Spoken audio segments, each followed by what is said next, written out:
Joe Biden rejects European pleas to extend the August 31st evacuation deadline, instead bowing before the Taliban, and the White House tries to spin the situation as a gigantic win. I'm Ben Shapiro. This is The Ben Shapiro Show.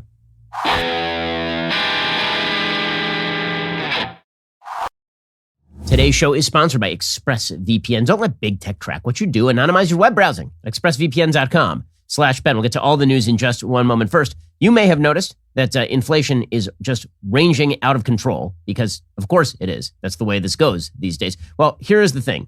In the recent budget proposal, the White House Budget Office forecast inflation for 2021 at 2.1%. In June, the actual inflation rate was 5.4%. Well, this would be a really good time to think about diversifying your assets and insuring yourself against government-led inflation. Do not stick your head in the sand. Hedge your savings against inflation by diversifying into gold and silver with my friends over at Birch Gold Group. If you haven't reached out to Birch Gold to diversify part of your IRA or 401k into a precious metals IRA, do it today. Text Ben to 474747. Get a free information kit on protecting your savings with gold. I buy my gold from Birch Gold. They have an A+ rating with the Better Business Bureau, countless 5-star reviews, thousands of happy customers. Talk to them, have them help you safeguard your retirement savings. Text Ben to 474747 to claim your free no obligation info kit and to speak with a precious metals expert on holding gold and silver in a tax sheltered account. Again, text Ben to 474747. Protect your savings today. Ask all your questions, get all your answers, and then think seriously about diversifying into gold and silver with my friends at Birch by texting Ben to 474747. Alrighty, so the latest is that Joe Biden has now resisted pleas from our allies to extend the withdrawal deadline of August 31st. Now remember, it was Joe Biden who originally set that deadline of August 31st. Joe Biden came in, he said August 31st is the day that we are going to get out, and then we can celebrate the end of the Afghanistan war by September 11th. And then the Taliban took him up on that. And they said, okay, well, if you mean August 31st, then August 31st it shall be. And now the Taliban is refusing to move off of that date, despite the fact that they've taken over Kabul and are apparently obstructing efforts to get people out of Kabul. So the European allies, the G7, they met with Joe Biden yesterday, and apparently they were telling him, we need you to give us more time, right? We have people on the ground there. We need American troops on the ground beyond August 31st so we can get our people out. And Joe Biden said no. He said that staying brings, quote, added risk to our troops with increasing threats from ISIS. Well, you know what would have been really nice at this point? If you think about it, what would have been awesome is if, let's say we had, a skeleton crew of like 2,500 troops with Bagram Air Base under our control. And let's say that we had an Afghan National Army capable of beating back the Taliban because they had close air support from the United States as well as civilian contractors on the ground holding the major cities in Afghanistan so that we could work on evacuating people if they wanted to get out. And let's say that we had that 3 months ago. Oh, yes, indeed, we did. And then Joe Biden decided, it'd be a great idea. What if we just take out all the soldiers and leave everything else behind? And then shockingly, we now have to put soldiers back in to get everybody else out. And now we're going to do this a second time. We're going to precipitously withdraw our military in the middle of an evacuation effort. Now, Joe Biden says that the evacuation effort, right, the precipitous withdrawal of the military, it makes no difference, says Joe Biden. It's not a big deal because the people that we're getting out, they're really not helping with the evacuation yet. It's not that big a deal. Here is the problem. It is a rather large deal. We are already removing people from on the ground right now. And no matter how many times Joe Biden says, we can still remove people. If we're out by August 31st, we have to start removing American soldiers from the ground in Kabul today. Right? And we have started removing American soldiers from the ground in Kabul as people are attempting to get to the airport. Now, that's all fun and games, right? Until it comes time for the mass evacuations to happen and we need more people on the ground. All of this springs from a peculiar ideological failing of Joe Biden when it comes to the American military. Joe Biden believes that leaving Americans behind in Kabul is less important than getting American soldiers out of Kabul. That is the basic calculation that is going on right now. He believes that Americans will just forget about what's going on in Kabul. That if Americans are left behind, which undoubtedly there will be, particularly outside of Kabul, because right now we're just talking about the Americans who are in Kabul. There's still presumably hundreds or thousands of Americans who are outside of Kabul, still in Afghanistan, who may want to get out. We have no way of getting them out now. His belief is that if he can just brazen this out for a couple more weeks, if he can just brazen this out to the point where the vast majority of Americans are out of country, the media will turn from yelling at him to praising him for ending the war in Afghanistan. Americans will forget about everything bad that is happening in Afghanistan, And it just won't be on the front pages anymore, and everything will go back to normal, except he'll get credit for ending the Afghanistan war. That is Joe Biden's main calculation. Americans won't care about the midterm or long-term strategic consequences of pulling out of Afghanistan. Already, that's been pushed into the background. The acute crisis on the ground in Kabul has made people already forget and really not care very much about the fact that China is sweeping in, that Russia is very eager for the United States to leave Afghanistan, that Iran is very eager about all of this, that the United States just lost its air bases, not just in Afghanistan, but also in Pakistan.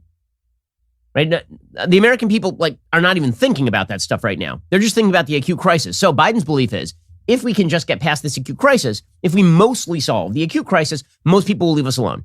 And my approval ratings will start to go back up again. He's now down to 41% in the approval ratings. What he can't have, however, in his own political calculation, is attacks on American troops by ISIS. Which is, again, a very bizarre calculation because American soldiers are there to repel attacks from terrorists to protect American citizens. Joe Biden's logic, however, is if we have to leave American citizens there to prevent attacks from ISIS on American troops, we will do that. That is the precise reverse of what the American military exists to do. The American military exists to break things and kill people in defense of Americans. Joe Biden's belief is that Americans should continue to be in danger. American civilians should continue to be in danger so that we can protect American troops. That's not the way any of this works. Civilians are not there to protect the military. The military is there to protect civilians. And if you ask anyone serving in the military, they agree with this. This is not an anti-military point. This is a definitional point.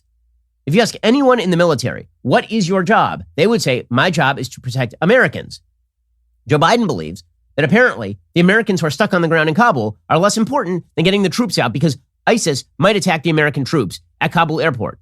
Again, that is only happening as a direct result of Joe Biden withdrawing what military we had from Afghanistan in the first place and also destroying the Afghan military from the inside. Remember, the entire Afghan military had been built along the lines of working with the American military in terms of being able to call in close air support and use both the American Air Force as well as the nascent Afghan Air Force, which required American upkeep. Joe Biden withdrew all of that, and so the forces just dissolved.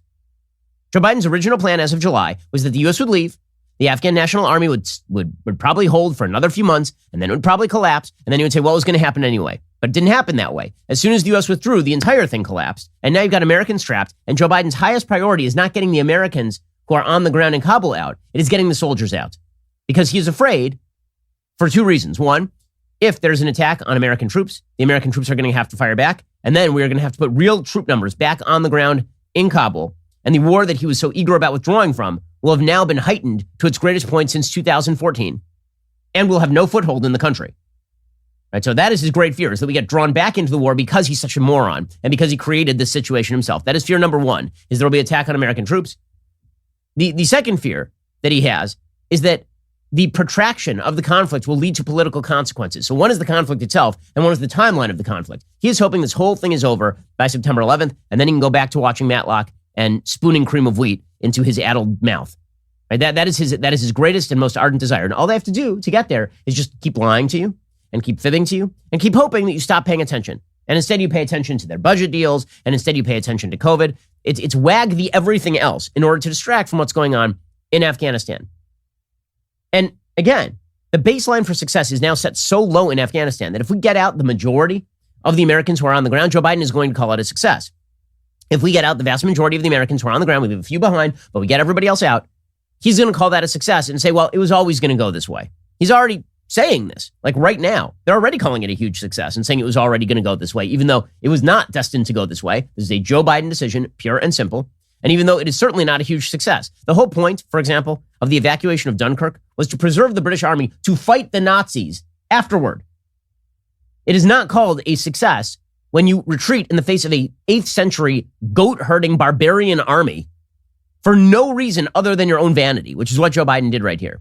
So here's the latest from the New York Times. President Biden said Tuesday the U.S. intended to withdraw completely from Afghanistan at the end of the month, as planned, rebuffing pleas from Britain, France, and other NATO allies to keep troops in Kabul and hastening the end of a frantic evacuation that has become a grim coda to 2 decades of war. Again, even the way the New York Times phrases this, a grim coda to 2 decades of war. The United States had lost 0 troops in combat since February of 2020. The main American effort in the war ended in 2014. All media coverage is directed toward the idea that it was a bare bones necessity for the United States to get out of Afghanistan completely. That is not true. And by polling data, by the way, the polls suggest that Americans wanted out of Afghanistan. But if you said to Americans, should we leave like a skeleton force in there, in a non-combat facility to advise the Afghan military? Most Americans are like, okay. Because we do that everywhere. We have American troops all over the world. We have American troops in probably over 100 countries at this point. Even as Mr. Biden spoke from the White House, officials said the United States had already begun to reduce its military presence at Hamid Karzai International Airport in Kabul, sending about 300 of the 5,800 Marines and soldiers home in anticipation of the conclusion of their rescue mission within a week. The sooner we can finish, the better, said the president, hours after informing world leaders of his intentions during an emergency virtual meeting. Citing the threat from ISIS-K, which is like Special K, except with Islamic terrorists, and operating in Afghanistan, he said, every day we're on the ground is another day we know that ISIS-K is seeking to target the airport, attack both U.S. and allied forces and innocent civilians. Yeah, it would be great if we had like a military presence that could kill those bastards, wouldn't it? Yeah, I wonder where that went. Biden didn't close the door to extending what has become an immense evacuation effort. He said he has contingency plans, but I don't trust him on that because he said this was all planned in the first place. Remember, it was all part of the plan. Joe Biden has now taken on the full Heath Ledger in the Dark Knight perspective of the Joker, which is nobody panics if you have a plan. Okay, well, there's no plan. You're just saying there's a plan. And we all know this. We all know this. So the troop drawdown has begun, according to Stars and Stripes. The president stuck to his deadline on Tuesday. His decision came as the Taliban warned it would not accept a deadline extension. That's the real reason. It's not because Joe Biden thinks we're going to be done by August 31st. He knows we're not going to be done by August 31st. You can't find a single person in an intelligence or a defense position who believes that everyone who needs to be evacuated will be evacuated by August 31st. They do not exist. Okay, this is across the aisle. There is bipartisan agreement across the aisle that this will not be done by August 31st. What is the real reason that August 31st is the date? Because the Taliban, again, a bunch of barbarian goat herders from the 8th century, are telling Joe Biden, the president of the most powerful military force in the history of the world, what to do. That is how craven and pathetic and buffoonish this president is when it comes to foreign policy. I mean, that's unbelievable. The Taliban are saying, you guys better leave by August 31st. Now, the normal American response would be, or what? Or what? We have overwhelming air power. We have the most powerful military on planet Earth. And if you touch us, we will bomb you forward into the Stone Age. If you touch us, you have no air force. We will still go in and we will kill so many of you, it will make your head swim. And then you can talk all you want about how you took over the country. You're going to have a lot of bodies to bury. So you're going to let us do what we need to do, or we're not leaving. Right? We could do that. But Joe Biden is so scared of the bad headline of having to actually bomb the Taliban, his new peace partners, that he is now running PR for the Taliban. He is now enthralled to the Taliban. He is bowing before the Taliban. He works for them. This is unbelievable. A bunch of theocratic, fascistic Islamo-fascists telling the president of the United States what to do with Americans stuck in Kabul. And he's like, well, all right. It's the most humiliating garbage I've ever seen from an American president. We've seen some pretty humiliating garbage from the American president, ranging from the president having interns on their knees in the Oval Office to January 6th. I mean, we've seen pretty bad stuff from American presidents in the course of my lifetime. Let me just say that this makes all of this look like nothing. The president of the United States playing PR spokesperson for the Taliban. Remember, this is the group that housed the people who committed September 11th, killing 3,000 American citizens, refused to turn over Osama bin Laden. These are the exact same people, okay? It is not a different group. Mullah Omar's son is on the Taliban ruling council. The head of the Haqqani network, which is an al-Qaeda offshoot, is on the Taliban council and currently running security in Kabul. The co-founder of the Taliban with Mullah Omar is now back in power. It's the exact same human beings. And Joe Biden is not just taking their statements under advisement, he's just listening to them. So how many Americans are still left over there? Apparently, the Pentagon finally announced how many Americans were out. Now, you'll remember, as of last week, it was like 2,200 Americans were out. And we kept saying over and over, members of the press, so how many Americans are out? How many Americans are out? People kept asking because the Biden administration was just giving overall evacuation figures, right? They were loading a lot of Afghans onto planes, and then they were saying it's 30,000, 40,000, 50,000, 70,000. And Americans were saying, okay, right, but how many of those are Americans? Because we've been told there are 10 to 15,000 Americans on the ground in Kabul alone. Forget about the rest of the country. Yesterday, the Pentagon said that there were some 4,000 American passport holders and their families who had been evacuated. So if you just do the math, you're still talking about, less than a third of the Americans in Kabul who have been evacuated at this point? Okay, our allies, of course, are absolutely enraged. That is no shock at all. We'll get to that in just 1 second. First, let us talk about a simple fact. When you're driving around in your car, a lot of people get car sick. My wife tends to suffer pretty severe car sickness. My sister as well. And let me tell you that the best solution to this is Relief Band. Relief Band is the #1 FDA-cleared anti-nausea wristband. It has been clinically proven to quickly relieve and effectively prevent nausea and vomiting associated with motion sickness, anxiety, migraines, hangovers, morning sickness, chemo, and so much more. The product is 100% drug-free, non-drowsy. It provides all natural relief with zero side effects for as long as needed. It's almost like a magical, it really is almost magical. It's really cool. You wear this wristband, goes around your wrist. It has technology within it. And then, because it presses on particular nerves that have an effect on nausea, it reduces your nausea. Relief Band works by stimulating that nerve in your wrist. It travels to the part of the brain that controls nausea and then blocks the signal that the brain is sending to the stomach telling you are sick. Relief Band is the only over-the-counter wearable device that has been used in hospitals and oncology clinics to treat nausea and vomiting. So if you know somebody who deals with nausea in any way, Relief Band makes a great gift. As I say, we've used it in my house. My wife gets car sick. No longer, not with Relief Band. As the world is opening back up, don't let fear of nausea keep you on the sidelines right now. Relief Band has an exclusive offer just for Ben Shapiro listeners. Go to reliefband.com, use promo code Shapiro. You will receive 20% off plus free shipping, no questions asked, 30-day money-back guarantee. Head on over to reliefband.com. Use our promo code Shapiro for 20% off plus free shipping. So our European allies, who still have people on the ground, they say that they are just outraged, like beyond belief. They say that this is the lowest point in U.S.-British relations since the Suez Canal crisis of 1956, and that this has called the special relationship into serious question. According to the UK Guardian, Britain's evacuation from Kabul is now expected to end within 24 to 36 hours, potentially abandoning thousands of Afghans, according to defense sources. The U.S. president rejected pleas from the UK for the humanitarian airlift to continue beyond August 31st. And this triggered claims from conservative MPs the, quote, special relationship is over, and that U.S.-UK relations were about to enter their lowest point since Suez. After the G7, UK defense sources told The Guardian the U.S. military is believed to need 2 to 3 days to close down its operations at Kabul airport. British troops want to be at least 24 hours ahead of that. That means that basically everything has to start wrapping up within 24 hours of now, right? Because if you're talking about August 31st, today is August 25th. That means we have 6 days to get out, and we need at least 3 days for the United States to get its military out. So that means that by August 28th, pretty much all the evacuation has to be done. Good luck. Good luck. Meanwhile, Boris Johnson focused on what he called a roadmap for future engagement with the Taliban.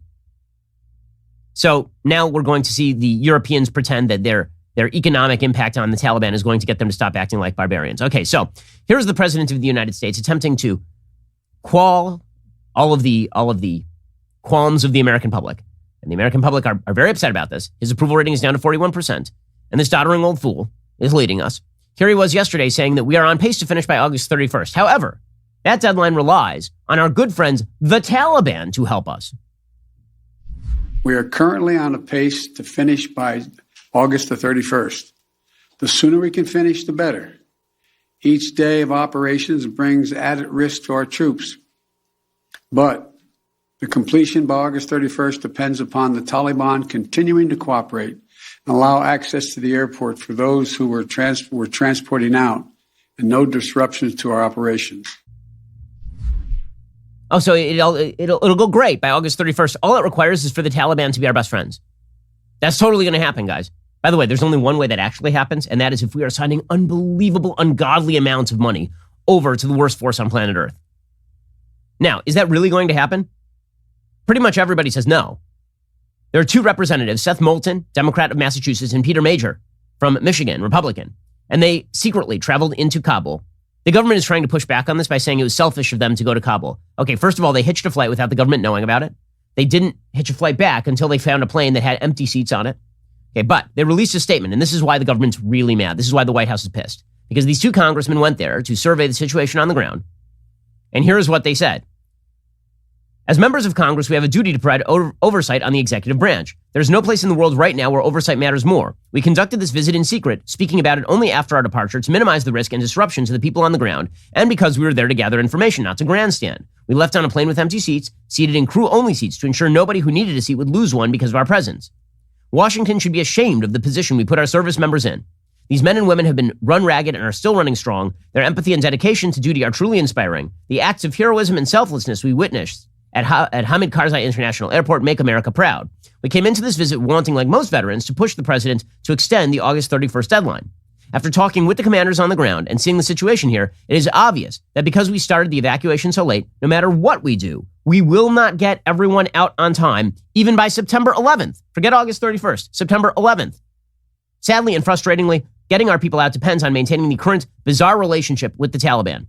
And that is according to a member of Congress, a Democrat, Seth Moulton, and a Republican member of Congress, Peter Major. But Joe Biden says, don't worry, we're on pace to finish by August 31st. All we need is the help of the Taliban. Then Biden went on. He said, we're making contingency plans if necessary. Oh, really? How have those gone so far, your contingency plans? I believe him. Here's Joe Biden lying to you. In addition, I've asked the Pentagon and the State Department for contingency plans to adjust the timetable should that become necessary. I'm determined to ensure that we complete our mission, this mission. I'm also mindful of the increasing risks that I've been briefed on, and the need to factor those risks in. They're real and significant challenges that we also have to take into consideration. Okay, then Joe Biden was going to be asked questions by the press. And so Joe Biden now treats the press the same way he treats the Taliban. He runs away from them. This is the very end of his press conference. He makes a 5-minute statement, something like 5 hours late, and then he just runs from the room. This is Biden's back better. You can see his back better as he walks away from the podium, not answering any questions. Thank you. Catch you later. Bye. How many images of the president running away from the press are we going to need to see before people start to realize that this guy's a joke? I mean, like fully a joke. There's all this talk about Donald Trump's bad relations with the press. You think Donald Trump would have been able to get away with it with the press if this disaster had occurred on his watch and then he had run away from the press every single day, like made a statement and then run headlong from the press? The problem for Republicans is Trump wanted to speak to the press too much. Joe Biden can't help running away from the press. His handlers do not want him out front. He is disquieting. He makes the world worse every time he opens his mouth on matters like this. And that is perfectly obvious to everyone. And he is also lying. Okay, the notion that we're getting everybody out by August 31st is a lie. The White House is already moving the bar. The White House is already admitting that that there's no question that we are going to be leaving Afghan allies who we promised help. Joe Biden said last month we were going to get them help. We are going to leave them on the ground, and many of them are going to die. There's no question that's happening. But there's open question right now whether we even get all the Americans out. In fact, pretty much everybody agrees there is no opportunity for us to do so. So, for example, we are now in the bizarre position in which Adam Schiff is telling us more truth than the White House, which is weird because Adam Schiff is terrible. Adam Schiff, the congressman from California, yesterday, he said it's very unlikely we can evacuate everybody by the end of the month. He said this after going to a classified briefing. I think it's possible, but I think it's very unlikely. Given the number of Americans who still need to be evacuated, the number of SIVs, the number of others who are members of the Afghan press, civil society leaders, women leaders, it's hard for me to imagine all of that can be accomplished between now and the end of the month. Okay, so that's Adam Schiff. Okay, would you like more Democrats saying the same thing? Here's Representative Tom Malinowski saying this deadline is a mistake.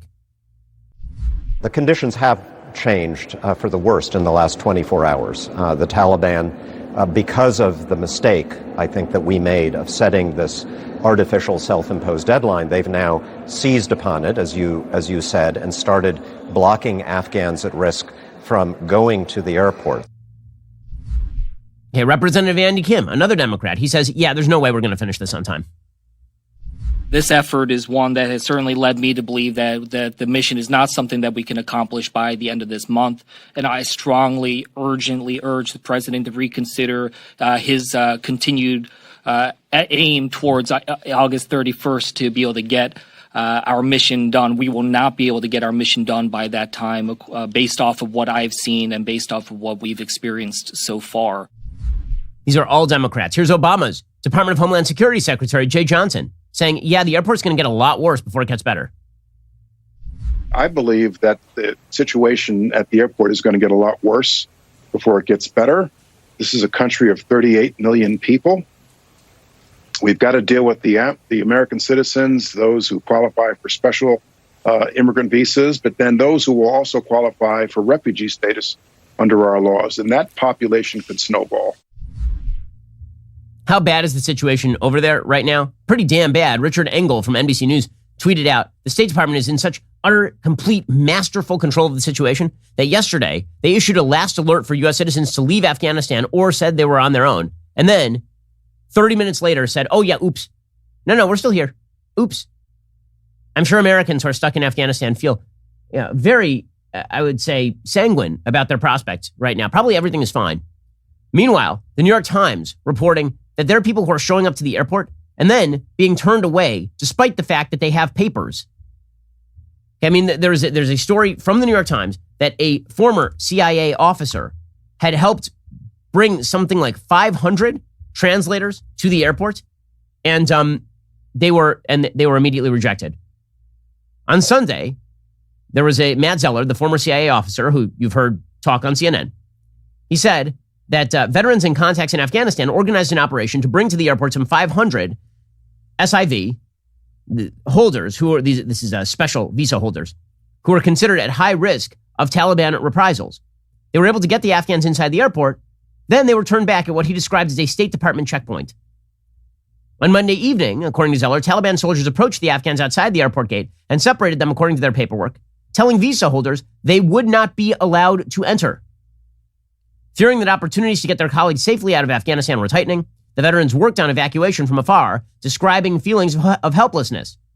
I feel a moral obligation to get these people out, said Trip Adams, an Army veteran who's been working on the effort. When you're halfway across the world and you can't do anything, when hardened warriors are calling me and they're cracking, this is going to destroy a generation of veterans. In Kabul, Afghans who worked for the U.S. government and secured special immigrant visas said they had received emails from the State Department asking them to come to the airport, and then they get there, and then they're turned back. It's a complete and utter cluster F. It's a disaster area. Meanwhile, of course, the kinder and gentler Taliban are beating women to death for not cooking. According to Hot Air, in the space of a single week, reliable news coverage from any part of Afghanistan other than Kabul has become increasingly hard to come by. As the Taliban solidifies their control of the nation, says Jazz Shaw of Hot Air, there are still some media outlets with boots on the ground out in the more remote provinces. One story was picked up by CNN earlier this week, telling a tale that took place earlier in the month before the Taliban captured the capital. The incident was reported in Faryab province, well to the north. It was one of the earlier provinces the Taliban retook.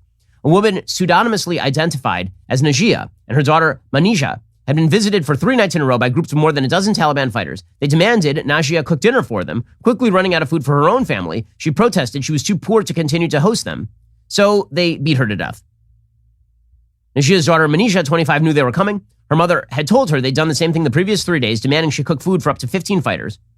My mother told them, I'm poor, how can I cook for you, said Manisha. The Taliban started beating her. My mother collapsed. They hit her with their guns, AK-47s. Manisha said she yelled at the fighters to stop. They paused for a moment before they threw a grenade into the next room and fleeing as the flames spread. The mother of 4 died from the beating. Najia's village was overrun by the Taliban so quickly, some women reported not having time to go shop for a burqa. Some of them reported being severely beaten in the streets for then not being properly attired. Good thing that the United States sent gender advisors to the country. That definitely worked. Also, Taliban spokespeople who say that women have rights in Afghanistan, they do. They're just in compliance with Sharia law, but they have rights. A Taliban spokesperson is now urging women to stay home because the fighters, while we want to be tolerant, the fighters have not been trained to respect women. The spokesperson, Zabihullah Mujahid, called it a temporary policy intended to protect women until the Taliban could ensure their safety. He said, we're worried our forces who are new and have not yet been trained very well may mistreat women. We don't want our forces, God forbid, to harm or harass women. Yeah, if there's one thing the Taliban is for, it's for protecting women, protecting the status of women. It is no wonder that there is video now emerging from Afghanistan of Afghan men who have worked with the U.S. military yelling at Joe Biden. This is not a shock, nor is it unjustified. Here is one such video. Mr. Biden, you did this. You planned this. You made the deal with the Taliban. This is the consequences of it. This is the repercussions of it. Mr. Biden, it's your ill calculation. You were against Trump. Now we are against you. Go to hell, Biden. Unbelievable. Okay, well, the good news is everything's going great.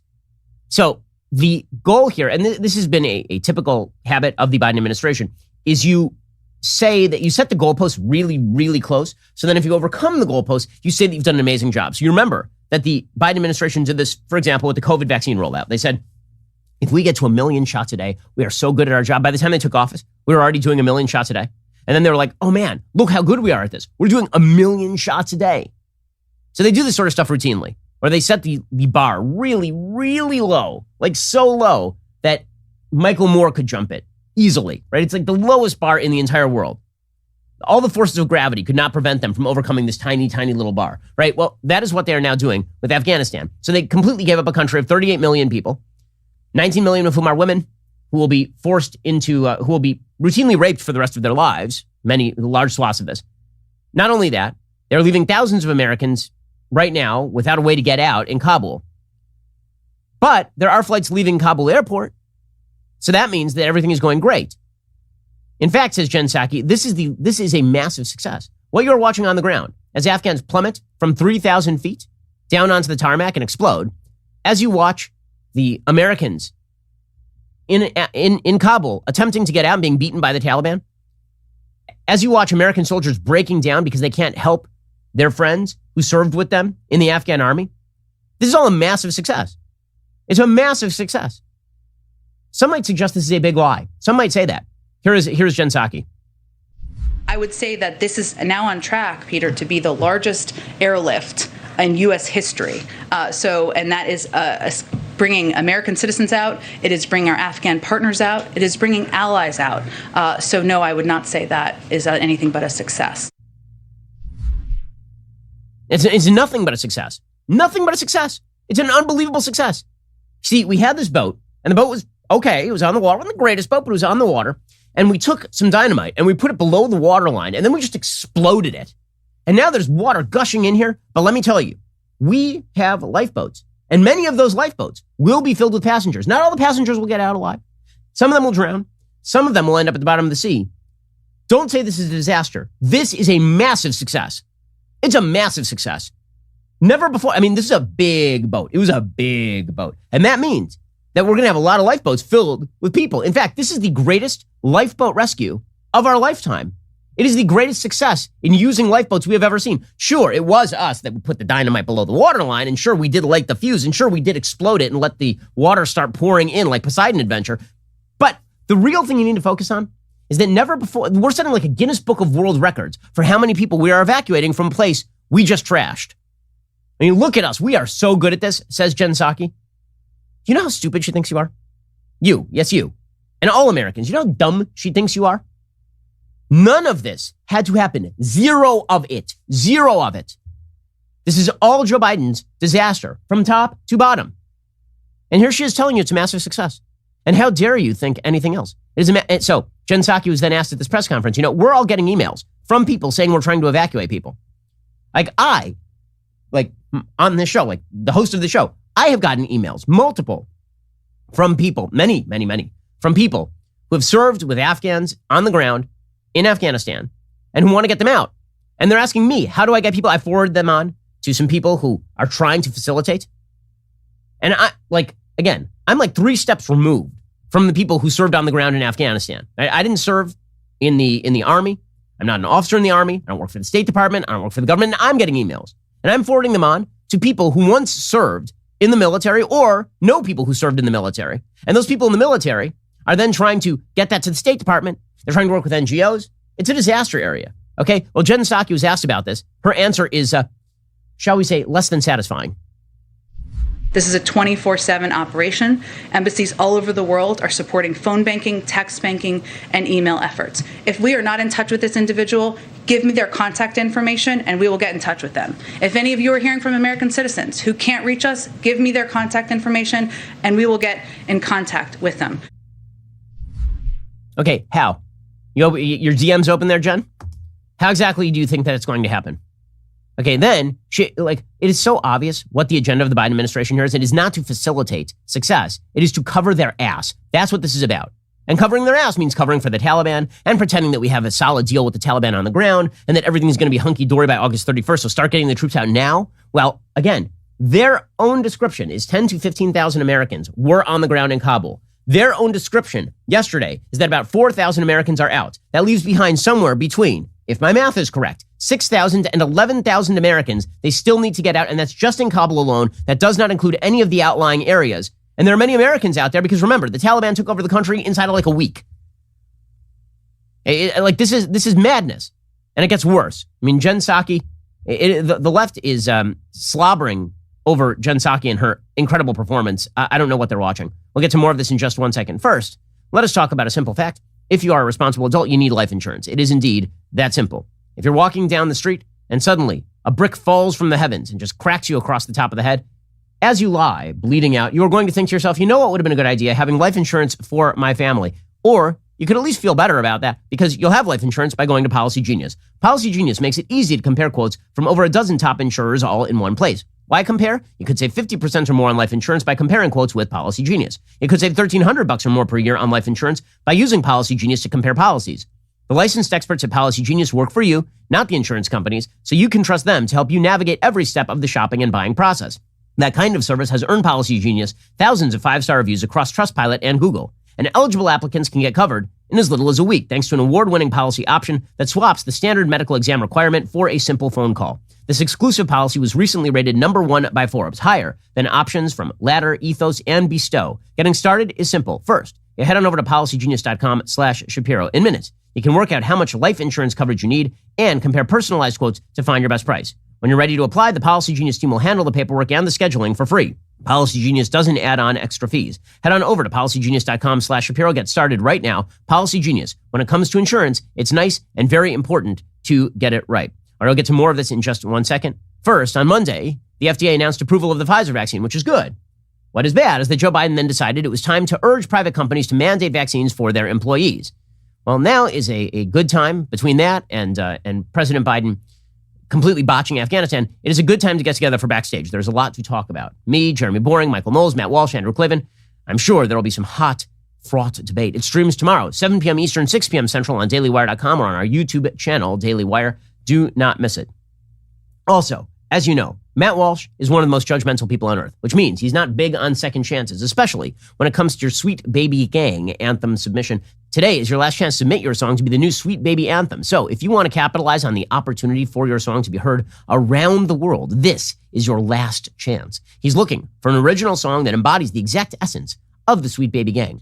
All submissions should be in the form of YouTube video links and will be judged American Idol style by me and other Daily Wire hosts. But you, the viewer, you will be voting on which song wins. To enter, go to dailywire.com/SBG. Submissions end today, August 25th at midnight. So if you think you've got what it takes to impress Matt, your time is running out. Voting will take place on Labor Day. Tune in to the Matt Walsh YouTube channel to watch the judging of the submissions. The winner will be announced September 8th on the Matt Walsh Show and will wear the crown of the creator of the most important anthem to ever be anthemed again. This is your last chance. Remember, enter your song into the competition. Go to dailywire.com/SBG. We all look forward to hearing it. Also, we have a really big announcement to share with you today. Deadline Hollywood just released the details and an exclusive photo of the Daily Wire's first original film. It's called Shut In. It's directed by DJ Caruso, executive produced by Daily Wire co-founders. Production on the thriller wrapped this weekend. It's going to be available to you, Daily Wire members, beginning in January 2022. So that will be the next movie from Daily Wire. Right, so we had Run, Hide, Fight. Now we have one called Shut In. It's excellent. It's really, really good. It's a tense thriller. The film is centered around a young single mother who's barricaded inside a pantry by her violent ex-boyfriend, using nothing but her voice to guide her 2 small children to escape escalating danger. It's intense, it's suspenseful, and it has the values you're looking for. The trailer for Shut In will be out soon. We know our members are going to love this film. We need your support, by the way, because when we entered the industry, we were sending Hollywood a message. You no longer have a monopoly on the film industry. The release of Shut In is the next step in proving it. We need your support, which is why you should go subscribe and help us out. You're listening to the largest, fastest growing conservative podcast and radio show in the nation.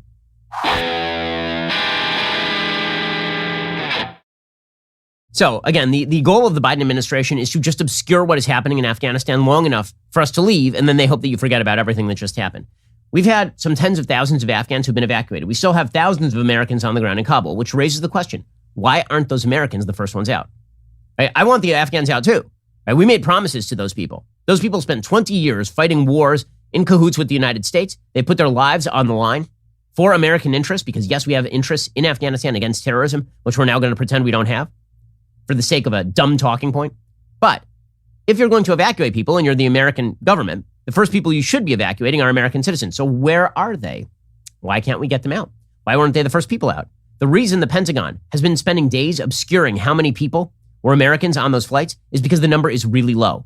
Again, a week ago, we had 2,200 Americans out. Today, we have 4,000 Americans out. We've been flying 10,000 people out a day, 20,000 people out a day. Why aren't more Americans out? What are the obstacles? Why isn't this administration being honest with us? Well, Jen Psaki has one goal and one goal only, and that is to prevent people from using the word stranded. So once again, Jen Psaki and Peter Doocy went over it, again, whether Americans are in fact stranded in Kabul. What do you say to the American citizen in Kabul that Fox spoke to this morning?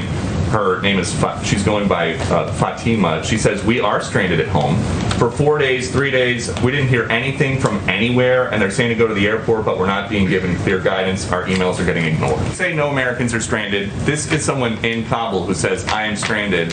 So is there a better word for somebody who can't leave the house to get to the airport because Jake Sullivan says ISIS is outside the airport? What if I would welcome you providing their phone number, and we will reach out to them today. Oh, we'll reach out to them. And if you give her their phone number, then they'll reach out. That's the important thing, right? They're not stranded because Jen Psaki told Peter Doocy, who is not a spokesperson or a lawyer for this woman or this woman herself, that she is on call. Well, great, Jen. I'm sure that person finds that super comforting and very, very, very helpful. By the way, Jen Psaki also said that, as everybody knows, when we say we have to be out by August 31st, that means civilian evacuations have to end before August 31st. Because, again, we have to get the military out too. So here is Jen Psaki admitting as much. Does that mean that the evacuations will stop before the actual 31st, so then there is time to get the troops and their machinery and weaponry out of there? That would be correct, yes, that there would need to be time to wind down the presence. I will note, though, that the purpose of this statement is to provide additional context of what the president conveyed to the G7, which includes a number of very key components as he assesses day by day. Oh, well, he's assessing it day by day. And if we know one thing, it is that Joe Biden is definitely on top of the news, which is why he has failed to actually be in concert with the news for weeks on end and was lying to the American public or was ignorant of what was actually going on. So if he's on top of it, Joe Biden is on top of it the same way that your grandmother in a nursing home is on top of the news. Sure. Okay. All right. By the way, Jen Psaki also admits there could be Americans left in Afghanistan after August 31st. This is saying the quiet part out loud right here. If one U.S. citizen was suddenly discovered, saying, hey, I really want to get out and I'm stuck, who knows where, somewhere in Afghanistan or in Kabul, has got any problem, would this trigger a diplomatic, military, all hands on deck type thing to get that person out, whatever the date? Our commitment continues to be to U.S. citizens. If they want to leave, we will help get them out. No matter what the date. Again, we expect there could be some, but I'm not going to get into it further. Go ahead. She's not going to get into it further. There could be Americans who are left in Afghanistan. We expect there will be Americans left in Afghanistan after August 31st, but then we'll be working back channels to try and get them out. None of this had to happen. None of it. Hey, how delusional is all of this? How much do you trust this administration? I don't trust this administration further than I can throw it, which is not very far. The Taliban have said, we are not allowing people to get to the airport. Right? The Taliban spokesperson, in fact, came out and said, we are not going to allow Afghans any longer to exit the country. They said, quote, change your policy. Please don't encourage our friends to leave. Don't encourage our engineers, our doctors, our military. We need them. We are not in favor of allowing Afghans to leave. So the Taliban is closing the doors on Afghans trying to get out because they are either going to conscript them into the Taliban or they're going to murder them.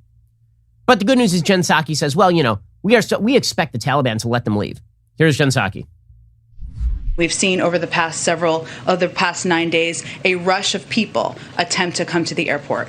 We certainly understand that, but that also creates a security risk and one that we have great concern about. So to be clear, individuals who are eligible for special immigrant visas or others who we are helping facilitate their evacuation and their departure, we are in touch with them or working to be in touch with them about how and when to come to the airport, as well as American citizens, as you well know, and we expect that they will be able to reach the airport. Oh, we expect that they'll be, well, and it's not like the Taliban's in control of security, lady, which we all know. So Politico, even Politico's like, this is gaslighting. Politico has an entire piece today titled The Definition of Gaslighting. As chaos unfolds at Kabul airport, Biden team projects calm. I don't think the president's rhetoric matches the conditions on the ground, one former State Department official said. Tens of thousands of Afghans awaiting U.S. visas and thousands of American citizens are still stuck in Kabul, unable to find safe passage through frantic crowds, Taliban checkpoints, and Afghan guards stationed outside the airport. Gunfire erupted outside of the north gate of Hamid Karzai International Airport on Monday, killing a number of Afghan security forces. American officials have repeatedly had to close the gates for extended periods, leaving guards to turn away even U.S. passport holders. Multiple sources point to deteriorating conditions inside the airport, including lack of power and sanitation. Tension has emerged between American troops on the ground and State Department officials trying to extract U.S. citizens and Afghan allies. Meanwhile, the West Wing is looking increasingly disconnected from reality as the Biden White House strives to project a sense of calm confidence, even as the Taliban tightens their grip on Afghanistan. If you look at what we're doing now and evacuating thousands of people every day, it has been a tremendous piece of work, said Defense Secretary Lloyd Austin on Sunday. While the evacuation has significantly ramped up in recent days, says Politico, the reality on the ground belies the narrative the situation is under control. The scenes around Kabul airport have been marked by violence, disorganization, bureaucratic infighting, and delays, according to video and text exchanges viewed by Politico. The result is an administration that appears increasingly out of touch as reports from Kabul continue to reflect a chaotic evacuation. I don't think the president's rhetoric matches the conditions on the ground, says Jenna Ben-Yehuda, a 12-year veteran of the Bush and Obama State Department and president of the Truman Center, which is trying to evacuate Afghan allies. They keep saying this was inevitable. There was absolutely a way to avoid this. If that's not the definition of gaslighting, I don't know what is, said Chris Purdy, project manager of Veterans for American Ideals at Human Rights First. In order to speed the evacuation effort, defense officials in recent days proposed retaking Bagram Air Base. Using Bagram as an additional location for flights out of the country would help ease the backlog at Kabul. But the proposal was nixed because the White House and some Pentagon officials worried it would require deploying a large number of additional forces and could spark a conflict with the Taliban. It was discussed, but was not a good option, said one senior defense official. Bagram would have been an airborne assault, just a huge operation. Would have looked like a re-invasion. You can't look like a re-invasion, guys. I mean, we're busy surrendering here. I don't know what you guys are doing, but we're surrendering around here. And if our surrender gets in the way of Americans leaving successfully, well, surrender was really important because Joe Biden wanted to go to sleep at night knowing he had surrendered in Afghanistan. And he goes to sleep at like 6:30 at night. So we had to get out of there right quick. The Pentagon has acknowledged conducting only limited rescue operations within the city to bring Americans into the airport. But officials are running up against that August 31st deadline. And I don't think I've seen it characterized better than Richard Engel of NBC News did last night on NBC News. Here he was. This war used to be called Operation Enduring Freedom. And it's turned out not to be enduring, and they're not leaving behind a society that is free. It is only free according to what the Taliban says it will be free. If the Taliban promises that it will be free. So you could also look at this as a tremendously humiliating moment of American humiliation, right. Forced to leave on the Taliban's clock and with the Taliban's good graces. That is correct. And that is Joe Biden's decision. There's no one else to blame for this, except the old man who says the buck stops with him. So the American people have said the buck stops with him. Now the question is going to be, where we go from here? How many Americans get left behind? How many Afghans get left behind? And will the American people continue to pressure the Biden administration to do the right thing and get people out? Or are they just going to forget about it the way that Joe Biden seems to think you will? Maybe he's just projecting his own short-term memory loss onto the American people. Alrighty, we'll be back here later today with an additional hour of content. In the meantime, go check out The Michael Knowles Show. That is available right now. I'm Ben Shapiro. This is The Ben Shapiro Show. If you enjoyed this episode, don't forget to subscribe. And if you want to help spread the word, please give us a 5-star review and tell your friends to subscribe too. We're available on Apple Podcasts, Spotify, and wherever you listen to podcasts. Also, be sure to check out the other Daily Wire podcasts, including The Andrew Klavan Show, The Michael Knowles Show, and The Matt Walsh Show. Thanks for listening. The Ben Shapiro Show is produced by Elliot Feld. Executive producer, Jeremy Boring. Our supervising producer is Mathis Glover. Production manager, Pavel Wydowski. Associate producer, Bradford Carrington. Post-producer, Justin Barber. The show is edited by Adam Sayevitz. Audio is mixed by Mike Coromina. Hair and makeup is by Fabiola Cristina. Production assistant, Jessica Kranz. The Ben Shapiro Show is a Daily Wire production. Copyright, Daily Wire 2021. Dr. Fauci sees his shadow and predicts another 207 days of lockdown. The White House admits that it will likely strand Americans in Afghanistan. And big banks finally do something right. Check it out on The Michael Knowles Show.